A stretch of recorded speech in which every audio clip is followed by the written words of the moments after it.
সময় আওয়ামী লীগ জমানার বেশ কিছু আমলা তারা দীর্ঘদিন চুপচাপ থাকার পর আবার বেশ সরব হয়ে গেছেন।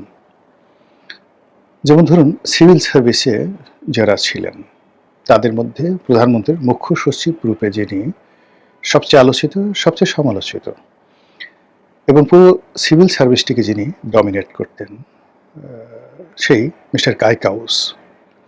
সাম্প্রতিক সময় তিনি এসে সাক্ষাৎকার দিচ্ছেন, কথাবার্তা বলছেন এবং বেশ বোল্ডলি, স্মার্টলি, অনেকটা আত্মবিশ্বাস নিয়ে তিনি যে সকল কথাবার্তা বলছেন তাতে মনে হচ্ছে যে তিনি হয়তো আবার তার হারানো মসনদ ফিরে পাওয়ার ঘ্রাণ পাচ্ছেন।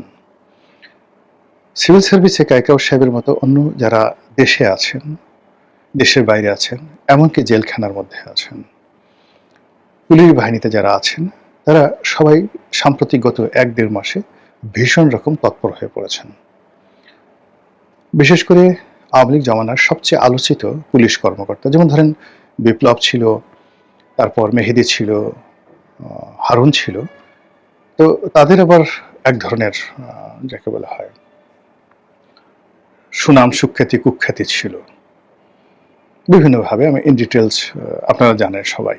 আবার ধরুন বেনজির সাহেব ছিলেন, আইজি শহীদুল হক সাহেব ছিলেন, তারপরে জাভেদ পাটোয়ারি ছিলেন, শুধুমাত্র হাসান মাহমুদ খন্দকার তিনি একদম চুপচাপ গোপনে, ওরকম কোনো সাথেও নাই, পাশেও নাই, এই একজন মানুষ ছাড়া আর সবাই মোটামুটি বেশ ভোকাল ছিলেন। তো তাদের একটা গ্রুপ, এর মধ্যে এই গ্রুপটির প্রায় সবাই জেলে আছেন, কয়েকজন পালিয়ে আছেন, আর অন্যরা গা ঢাকা দিয়ে আছেন, চুপচাপ হয়ে আছেন। কিন্তু পুরো 2007 থেকে একেবারে 24 পর্যন্ত যারা আইজি ছিলেন সবাই আওয়ামী লীগের একেবারে ব্রুট যাকে বলা হয় সমর্থক।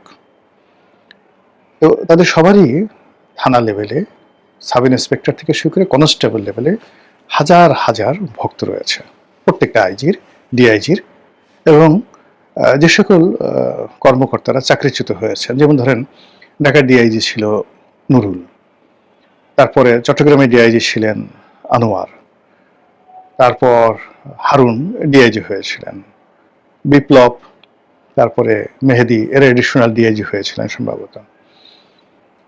এরপরে অন্যান্য যে সমস্ত কর্মকর্তারা এখন ভারতে চলে গেছেন, তাদের সবারই একটা ওয়াইড রেঞ্জ কানেক্টিভিটি ছিল এবং এখনও আছে। তারা যে ভারতে গেছেন এই পুলিশের এবং সেনাবাহিনীর একটা চ্যানেল যে তারা মেনটেন করেননি, এটা কিন্তু বলা যাচ্ছে না।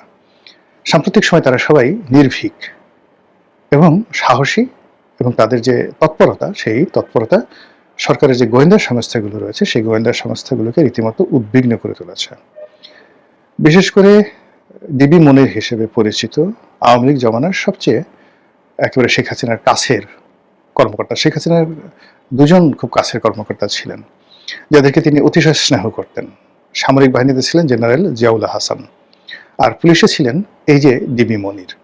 ডিবি মনির আমরা যখন এমপি হলাম উনি তখন সেই মহানগর পুলিশের জয়েন্ট কমিশনার রূপে ডিবির প্রধান হিসেবে দায়িত্ব পালন করলেন। এরপরে একই সঙ্গে অনেকগুলো এই গোয়েন্দা সংস্থা, তারপর কাউন্টার টেররিজম থেকে এডিশনাল আইজি হয়ে তিনি সবচেয়ে গুরুত্বপূর্ণ যে সেন্সিটিভ পদ এসবি, স্পেশাল ব্রাঞ্চ, সেই স্পেশাল ব্রাঞ্চের এডিশনাল আইজি হিসেবে সর্বশেষ দায়িত্ব পালন করেছেন।